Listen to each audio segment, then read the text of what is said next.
So we bought a handful of these TE Connectivity. They're M12 X-coded 8-pin connectors. We use them for Ethernet connections. The part number on this one is 2271195-1. These connectors are about 80 bucks a piece. Bought 52 of them for some cables that we're making from DigiKey. And the washers seem to be bad on 6 of them out of the 52. And just as an example here, we got 3 different cables that I had taken the washers off. These 2 washers both have issues. This washer does not. Certainly the problem seems to follow the washer and not the connector. So with this one right there, I can already feel that binding up.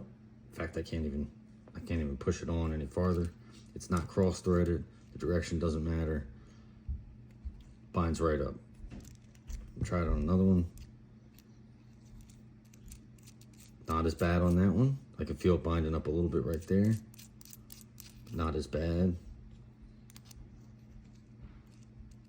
Right there, I can feel it's pretty rough. Click, click, click.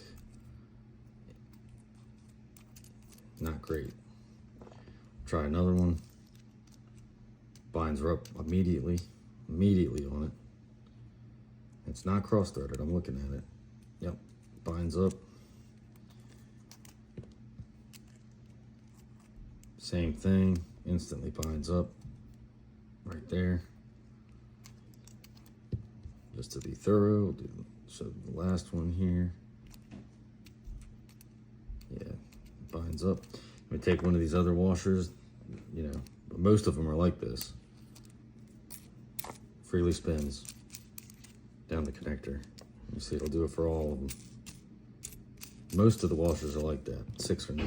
So there's clearly an issue with the manufacturing process of this washer. The washer's part number is a 28230661. And if you try to buy them, just the washers themselves from TE Connectivity, you can get them from Master Electronics or Online Components for about $4 a piece, a little over $4 a piece, and you have to buy 10 of them. I call that highway robbery.